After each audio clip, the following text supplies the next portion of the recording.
তোমার মতো নারী আমাদের আশ্রমে থাকার নিয়ম নেই, কিন্তু তুমি যেহেতু বিপদে পড়েছ, অতএব তোমাকে তো স্থান দিতে হবে। এত রাত্রে তুমি কোথায় যাবে?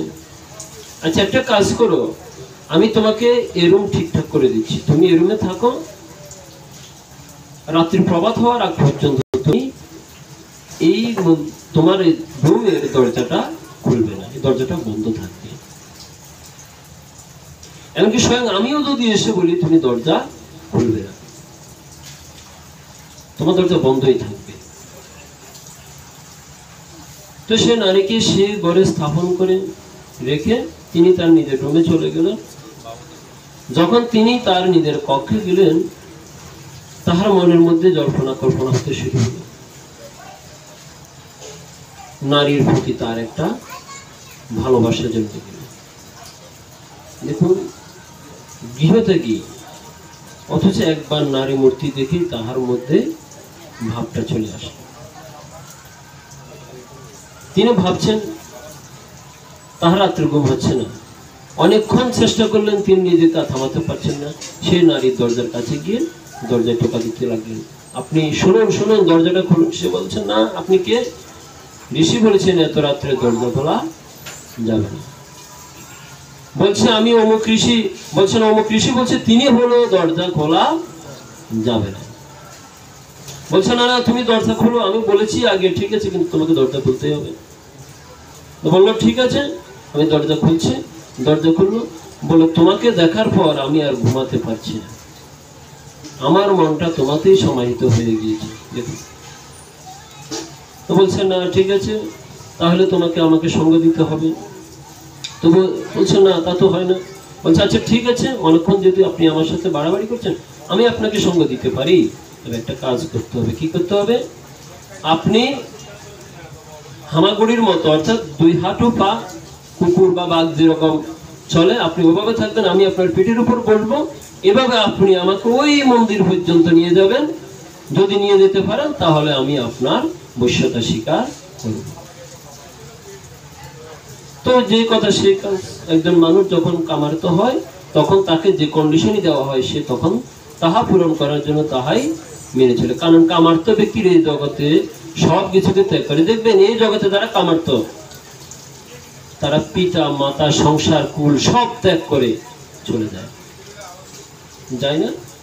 আমাদের জগৎ সংসার এরকম অনেক ছেলে অনেক মেয়ে কামার্ত হয়ে, তারা বলে আমি প্রেমের জন্য গিয়েছি, প্রেমের জন্য গিয়েছি। প্রেমের জন্য তো কিছু ত্যাগ করতে হয় না, প্রেম হলে লাভ হয়, তাদের কি হয়?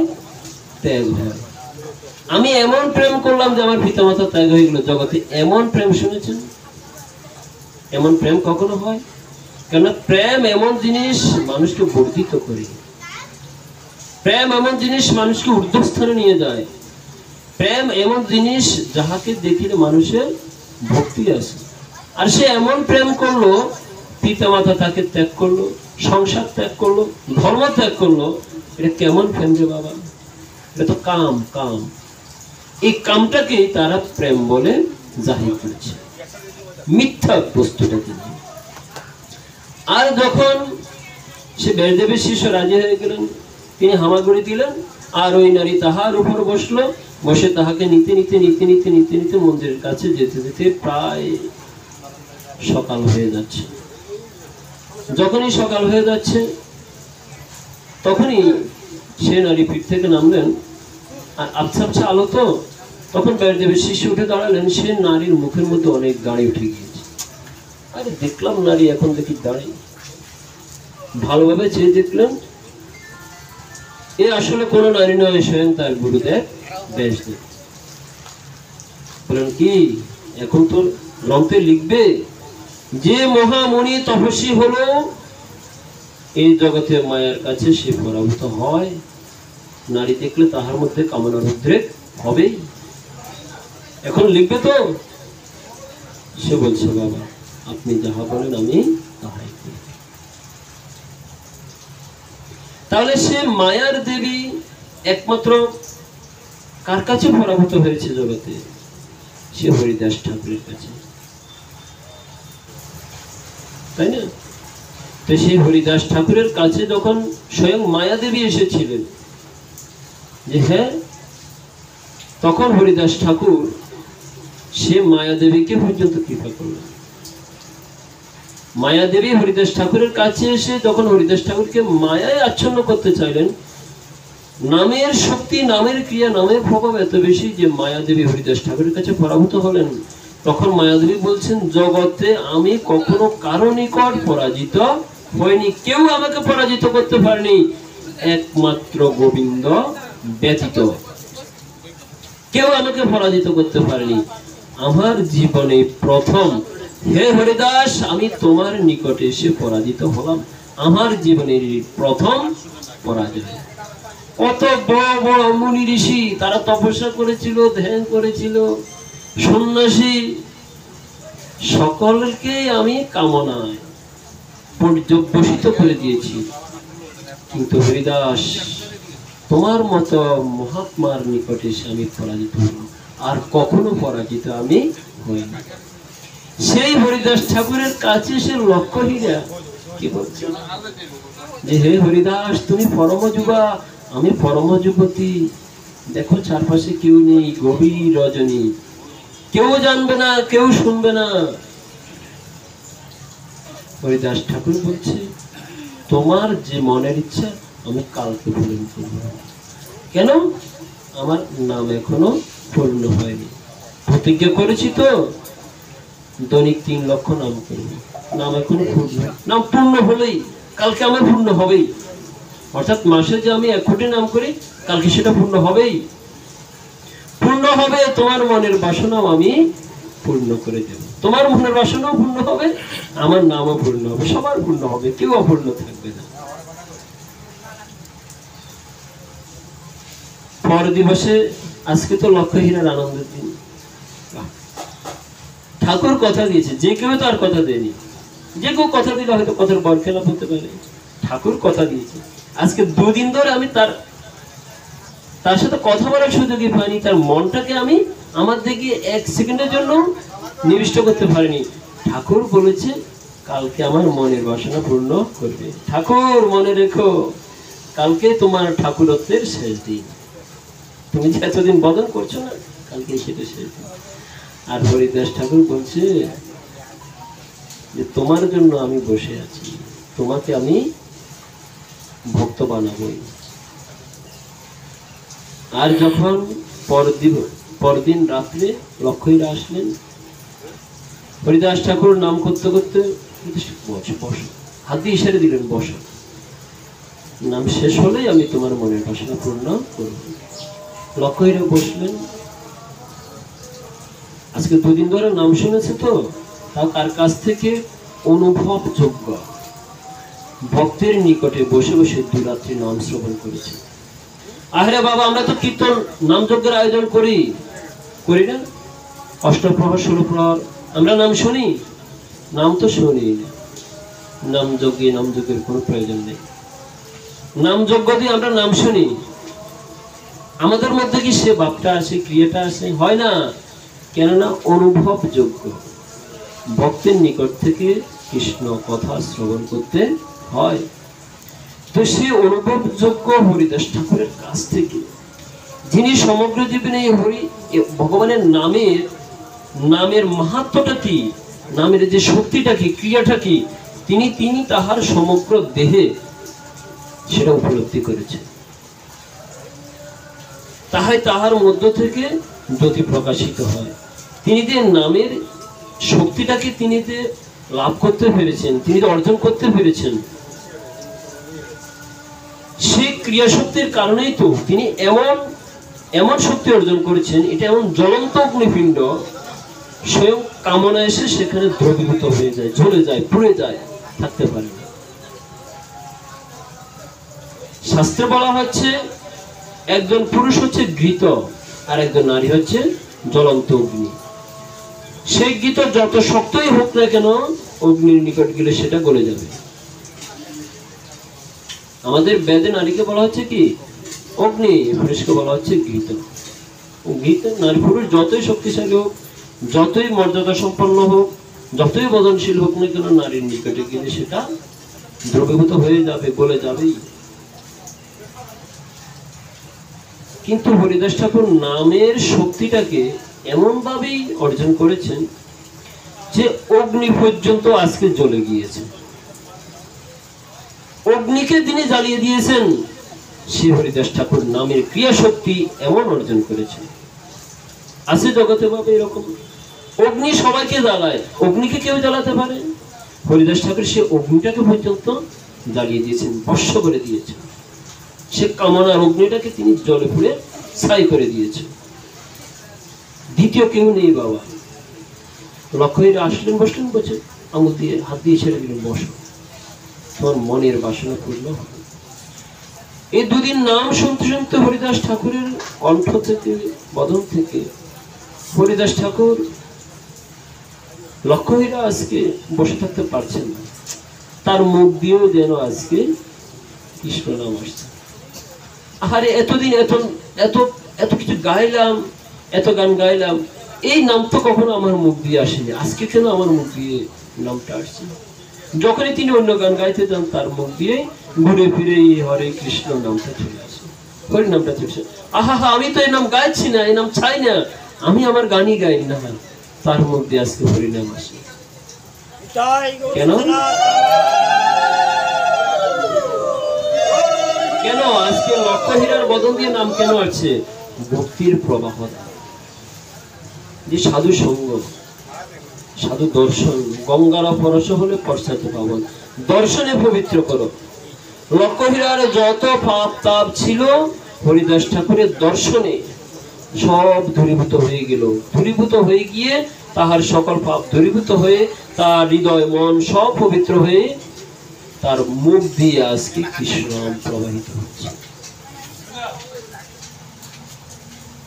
দর্শনে পবিত্র করে, তাহলে হরিদাস ঠাকুরকে দর্শন করে প্রথম দিনেই তো লক্ষ্য হীরার পাপগুলো দূরীভূত হতে পারতো, প্রথম দিনেই তো তিনি নাম করতে পারতেন না। হরিদাস ঠাকুর একদিনেই পারতেন, এক মিনিটে পারতেন লক্ষ্য হীরাকে কৃপা করতে, করেন নাই। কেন করেন নাই? তাহার নিজের থেকে যেন সে প্রবাহটা আসে। তাই লক্ষ্য হীরা যখন সেই নাম করছেন, গান গাইতে গিয়ে এখন গাইতেছেন, গান হয়ে গেল নাম, এখন এ নাম তার মুখ দিয়ে আসছে। আচ্ছা, যেহেতু নাম যেহেতু মুখ দিয়ে আসছে, নাম করি না, তাহলে তো হয়তো ঠাকুরের একটু মনটা তাড়াতাড়ি আমার দিকে, কারণ ঠাকুরের যেহেতু এত প্রিয় নামটা, যদি তাকে প্রিয় করতে হয় তার নামটা একটু গাই না, সমস্যাটা কি? তাহলে ঠাকুর একটু তাড়াতাড়ি আমার দিকে নিবিষ্ট হবে। তো লক্ষ্য হীরা নাম করছে, নৃত্য করছে, নাম করছে, নাম করতে করতে এখন লক্ষ্য হীরার মুখ দিয়ে আর অন্য গান, আরে একই আমি আর এখন অন্য কিছু গাইতে পারি না কেন? চৈতন্য চরিতামৃতে বর্ণনা করা আছে, এভাবে তার মুখ থেকে নামটা যাচ্ছে না। অন্য গান গাইতে গেলেও তার মুখ দিয়ে আর অন্য গান আসে না, তার মুখ দিয়ে অনর্গল কৃষ্ণ নাম আসছে, কৃষ্ণ নাম আসছে, তিনি কৃষ্ণ নাম করে যাচ্ছেন। আর কৃষ্ণ নাম করতে করতে আমার ঠাকুরের যেমন দুই নয়ন দিয়ে অশ্রু বর্ষিত হচ্ছে, আজকে লক্ষ্য হীরার নয়ন দিয়ে অশ্রু বর্ষিত হচ্ছে। আরে একই আমার নয়ন দিয়ে কেন আজকে বাড়ি বর্ষিত হচ্ছে? কখনো তো হয়নি। লক্ষ্য হীরা বুঝতে পারে নাই তাহার অজান্তে কৃষ্ণ ভক্তি তাহাকে প্রভাবিত করে ফেলেছে। একজন ব্যক্তি যদি বিদ্যুতের সংস্পর্শে যায় অজান্তে, বিদ্যুৎ তাকে কি করে? বিদ্যুৎ তাকে গ্রাস করে ফেলে, তাই না? অজান্তে কেউ যদি বিদ্যুৎকে স্পর্শ করে, বিদ্যুৎ কি তাকে ছেড়ে দেয় না। হরিদাস ঠাকুর এমন বিদ্যুৎ ছিলেন যে লক্ষ্য হীরাকে তিনি গ্রাস করে ফেলেছেন। কি দিয়ে? কাম দিয়ে নয়, প্রেম দিয়ে। প্রেম দিয়ে গ্রাস করে ফেলেছেন, প্রেম দিয়ে তাকে প্রলুব্ধ করে ফেলেছেন। তাই লক্ষ্য হীরার নয়ন দিয়ে এখন বাড়ি বর্ষিত হচ্ছে। আমরা তো এতদিন ধরে নাম করছি, আমাদের তো বাড়ি বর্ষিত হয় না। লক্ষ্য হীরার 3 দিনই কৃপা হয়ে গেল। আর আমাদের কত বছর চলে গেল নয়ন দিয়ে বাড়ি বর্ষিত হয় না। লক্ষ্য হীরা এমন মহাত্মার সঙ্গ করতে গেলেন, এমন মহাত্মার কাছে গেলেন, 3 দিনে তাহার নয়ন দিয়ে বাড়ি বর্ষিত হয়ে গেল। লক্ষ্য হীরা ভাবলেন, না, জীবনে অনেক পাপ করেছি, অনেক গান গেয়েছি, অনেক নৃত্য করেছি বাবা। এই নামের মতো এমন প্রেম, এমন আনন্দ, এমন ভক্তি বাবা অন্য কিছুতে পাইনি, অন্য কিছুতে পাইনি। এই নামের মধ্যে আমি যে ভক্তিটা পেয়েছি। অনেক পাপ করেছি, আর পাপ করবো না। ঠাকুরের শ্রীচরণে বললেন, ঠাকুর ঠাকুর আমি অনেক অভিসন্ধি নিয়ে তোমার শ্রীচরণে এসেছিলাম, কিন্তু বুঝতে পারিনি আমার এই অভিসন্ধিটাকে তুমি যে এত মহাত্মাপূর্ণ করে তুলবে।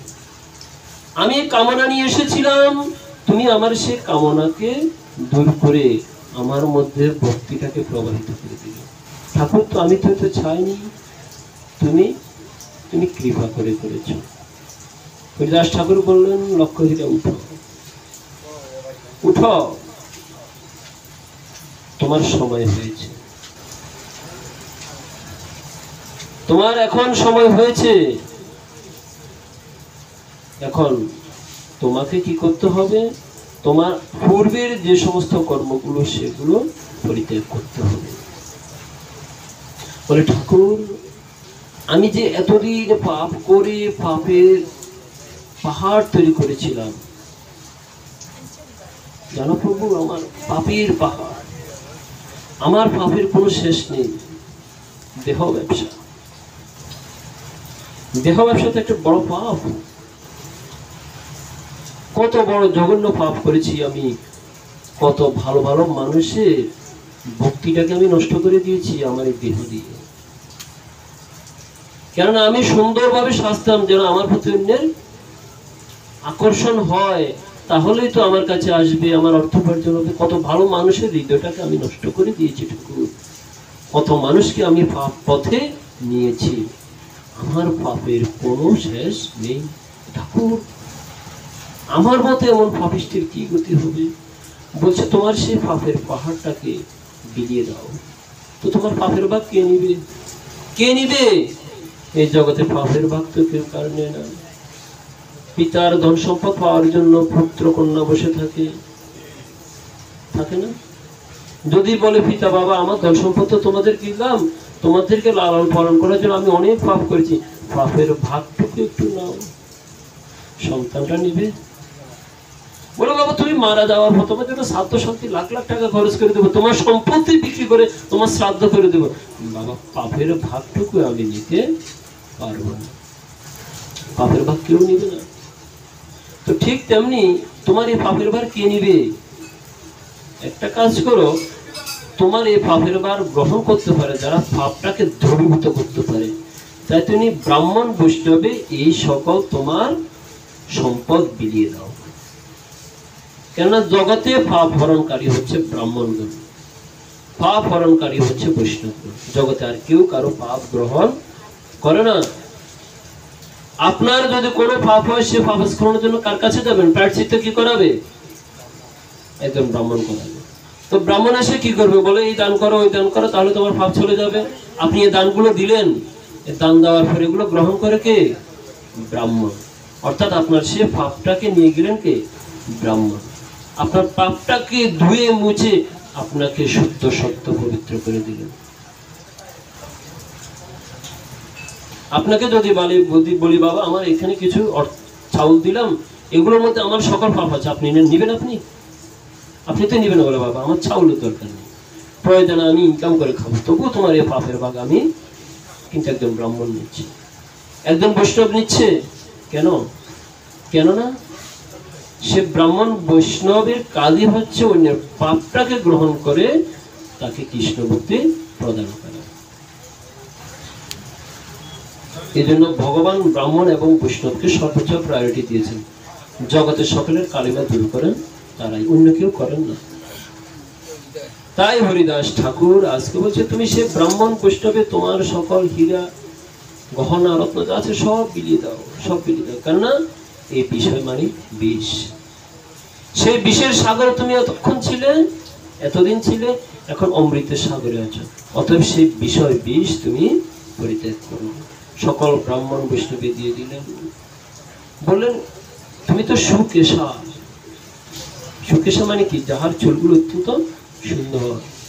তোমার এই চুলগুলো তোমার অহংকার, অহংকার পরিত্যাগ করো, চুলগুলো ফেলে দাও, মস্তক মুন্ডন করলেন, নেড়া হয়ে গেলেন, সৌন্দর্য পরিত্যাগ করলেন, অহংকার পরিত্যাগ করলেন। অহংকার ভগবান শ্রীকৃষ্ণের রাতুল চরণ, কমল চরণ, যে চরণ পদ্মফুলের পাপড়ির মতো অত্যন্ত কোমল। তো ভগবানের চরণে তো বজ্র থাকে,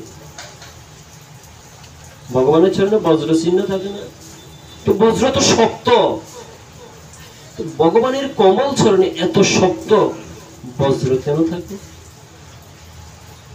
কেন থাকে? কমল চরণে এত শক্ত ভয়ঙ্কর আত্মঘাতী বজ্র কেন থাকে? বলছেন না, আমার চরণে বজ্র কেন রেখেছি জানো? কেননা এই জগতের মানুষ আমার চরণ বন্দনা করে, তাই তো? তো তাহারা যে সমস্ত পাপ করতে করতে পাপের পাহাড় তৈরি করে, বজ্রপাত হলে যেমন পাহাড়কে চূর্ণ বিচূর্ণ করে দেয়, তা আমি এই বজ্রটা রেখেছি পাপের, সেই সমস্ত পাপের পাহাড়কে চূর্ণ বিচূর্ণ করে দেওয়ার জন্য। তাহার সে পাপের পাহাড় চূর্ণ বিচূর্ণ করে দেয় আমার এই বজ্র, তাই আমি আমার চরণে বস্ত্রখানা রেখেছি। তো অতএব তুমি তোমার সে পাপের পাহাড়কে, অহংকারটাকে কি করো? ফেলে দাও, বাদ দিয়ে দাও। কারণ অহংকার থাকলে কৃষ্ণ ভক্তি তোমার হৃদয়ে বেশিক্ষণ থাকবে না। তাই তিনি মাথা নেড়া করে বলছেন, আসুন এই তুলসীকে সেবা করো, বৃন্দাদিকে সেবা করো, তুলসীকে জলদান করো, এই বৃন্দাদির সম্মুখে বসে নিরন্তর কৃষ্ণ নাম করো, তাহলে তোমার কৃষ্ণ প্রাপ্তি হবে। তখন হরিদাস ঠাকুর যখন সেই লক্ষ্য হীরাকে কৃষ্ণ ভক্তি রূপান্তর করলেন, বলেন তোমার জন্য আমি 3 দিন এখানে ছিলাম, না হলে আরো আগে চলে যেতাম। যেদিন তুমি এসেছিলে, তোমাকে যে রামচন্দ্র পাঠিয়েছিল সেটা আমি আগে থেকেই জানি, আমি সেটা আগে থেকেই জানি। আমি তো চলে যেতে পারতাম, তোমাকে উদ্ধার করার জন্য আমি এখানে 3 দিন ছিলাম, নতুবা আমি এখানে এক মুহূর্তের জন্য থাকতাম না। তো সেই স্থানটা লক্ষ্য হীরার জন্য দিয়ে হরিদাস ঠাকুর সেদিনই সেখানেই সে স্থান ত্যাগ করে চলে গেলেন। দেখুন, জগতে যদি এরকম উদাহরণ দিত হরিদাস ঠাকুরের অসংখ্য লীলা। চৈতন্য চরিতামৃত অধ্যয়ন করেন, যদি ভক্তি আপ্লুত চিত্তে, শুধু পড়ে যাওয়া বাবা ভজন নয়, পড়ে গেলে আপনি বেদ পড়ে যান, ভাগবত পড়ে যান, চৈতন্য চরিতামৃত পড়ে যান, পড়ে যেতে পারেন আপনি, কিন্তু তা দিয়ে হৃদয়ে ভক্তি হবে না। ভক্তিটা কখন হবে? আপনি যদি সেই শব্দগুলো অনুভব করেন। ভজনটা হচ্ছে অনুভবের বিষয়। তাই যদি সেটাকে অনুভব করেন, শ্রীকৃষ্ণ চৈতন্য লীলা হচ্ছে অতি চমৎকার, অতি চমৎকার। সেই চমৎকারিত্ব যদি আপনার উপলব্ধ না হয়, তাহলে পড়ে যাওয়াই মাত্র সার, আপনার কাছে কোনো আনন্দ লাগবে না। তাই অবৈষ্ণব মুখোদ্গীর্ণং ভূত হরিকথামৃতম, একজন অবৈষ্ণব ব্যক্তির নিকট যদি আপনি কৃষ্ণ কথা শ্রবণ করেন, তাহলে আপনার মধ্যে কৃষ্ণ ভক্তি জাগরিত হবে না, সংশয় সৃষ্টি হবে। যেমন দীনকৃষ্ণ ঠাকুর, দীনকৃষ্ণ ঠাকুর একদিকে দীন, একদিকে কৃষ্ণ, আরেকদিকে ঠাকুর, 3টি উপাধি তিনি গ্রহণ করেছেন। একদিকে দীন মানে দরিদ্র, আবার কৃষ্ণ, কৃষ্ণ নামটা ধারণ করেছেন। তাইলে আমাদের কৃষ্ণ কিন্তু দীন নয়, রাজা, আর তিনি হলেন দীন কৃষ্ণ। তো তিনি এত দীন, ভগবানের বিরুদ্ধে গিয়ে তিনি হয়ে গেলেন হীন। তিনি তো সনাতন ধর্ম অবলম্বী নয়, তিনি হচ্ছেন বৌদ্ধদের একজন, বৌদ্ধদের মানে যিনি বৌদ্ধ ধর্মের অনুসারী। দেখবেন দীনকৃষ্ণের গলায় কোনো তুলসী মালা নেই, তার ললাটে কোনো তিলক নেই। তাহলে সে কোন ধর্মের অনুসারী? সনাতন ধর্মের অনুসারী। তো সে দীনকৃষ্ণ ঠাকুরের কাছে যদি আপনি কৃষ্ণ কথা শুনতে যান, সে বলবে কৃষ্ণ হচ্ছে অসুর। কৃষ্ণ নাকি অসুর? সে তো এটা বলবেই, কারণ অবৈষ্ণব মুখ উৎকীর্ণ। কিন্তু অবৈষ্ণব ব্যক্তির কাছ থেকে যদি আপনি কৃষ্ণ কথা শ্রবণ করেন, কৃষ্ণ ভক্তি দূরে চলে যাবে, কৃষ্ণ ভক্তি লাভ হবে না। এই জন্য আপনি যদি কৃষ্ণ কথা শ্রবণ করতে হয়, যথার্থ ভক্তের কাছ থেকে শ্রবণ করবেন, হৃদয় পরিশীলিত হবে, হৃদয়টা আমাদের কি হবে, অনেক পরিবর্তন হবে, ভক্তির ভাব ভক্তির ধারা হৃদয়ে প্রকাশিত হবেই হবে। তো জয়িত জয়গুণ। আজকের আমাদের আলোচনা আমরা এখন বিশ্রামে নেব। আপনাদের অনেক কষ্ট দিয়ে দিলাম, সবাই ধৈর্য ধরে বসে যে আজকে ভাগবত কথা শ্রবণ করেছেন, আমি সবার শ্রীচরণে অসংখ্য কৃতজ্ঞ। তবে একটি কথা বলতে চাই, আমাদের এখানে যে মাতাজি, যে বাবাজি, এরকম আমরা ইয়ং জেনারেশন 2-3 জন মাত্র পেলাম, কিন্তু এই বাড়িতে আরো অনেক আছেন, আচ্ছা না? আমাদের মায়েরা, আপনারা আপনাদের মেয়েদেরকে, সন্তানদেরকে এই ভাগবতের আসরে আনবেন, এই ভক্তির স্থানে আনবেন। যদি আপনি আপনার মেয়েকে এই ভক্তির স্থানে না আনেন, তাহলে আমাদের সনাতন ধর্মের যে চমৎকারিত্ব সে সেটা জানবে না, আমাদের সনাতন ধর্মের উদারতা সে জানবে না, প্রেম কি, ভালোবাসা কি, কাম কি সে জানবে না।